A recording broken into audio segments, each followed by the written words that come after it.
walhan. Sering juga dikenal dengan setan pembisik atau pemberi was-was dalam wudu khususnya, atau segala yang bergantung kepada air sehingga dia memberikan bisikan-bisikan yang berpotensi bagi para manusia menghambur-hamburkan atau boros dalam menggunakan air. Dalam bahasa Arabnya itu tabdzir, orangnya disebut dengan mubadzir. Karena itulah orang-orang yang mubadzir menggunakan sesuatu yang sia-sia atau banyak menggunakan sesuatu yang tidak bermanfaat, yaitu disebut dengan orang-orang mubadzir. Dan menariknya Al-Quran menyifati orang-orang mubadzir ini dengan sifat teman karibnya setan atau dekat dengan setan. Innal mubadzirina kanu ikhwana syayatin.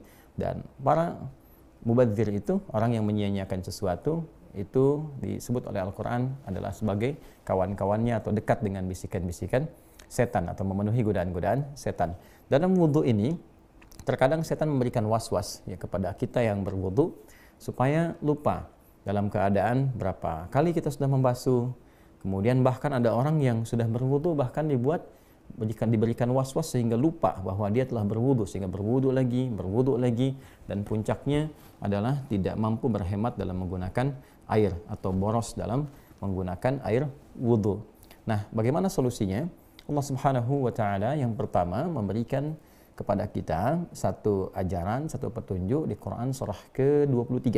Silahkan dicek ya, Al-Mu'minun di ayat ke-97 sampai dengan 98. Ya, di situ kita diajarkan bermohon, berdoa kepada Allah Subhanahu wa Ta'ala dikala ingin mengerjakan sesuatu, terutama khususnya ketika ada was-was yang dirasakan.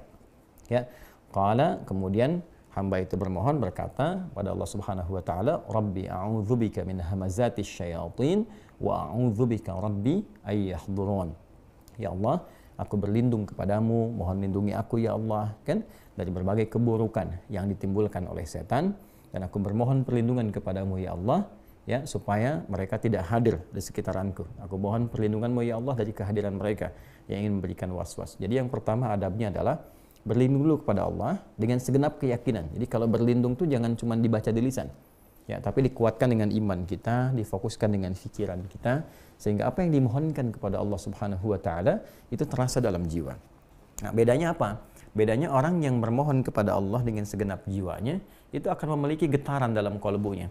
Getaran inilah yang menggerakkan kepada bagian tubuh kita untuk merasakan kehusyuan, sehingga dari situ timbul motivasi. Ya, motivasi kuat untuk mempertahankan kebaikan dan juga pada saat yang bersamaan mencegah berbagai keburukan, termasuk melawan bisikan-bisikan setan. Itu yang pertama.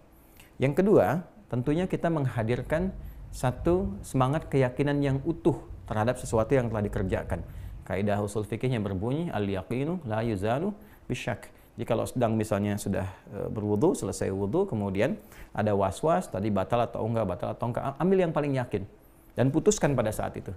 Ya, begitu Anda meyakini wudu, ya, saya masih suci, sudah tepikan berbagai macam hal-hal yang kira-kira bisa merusak keyakinan.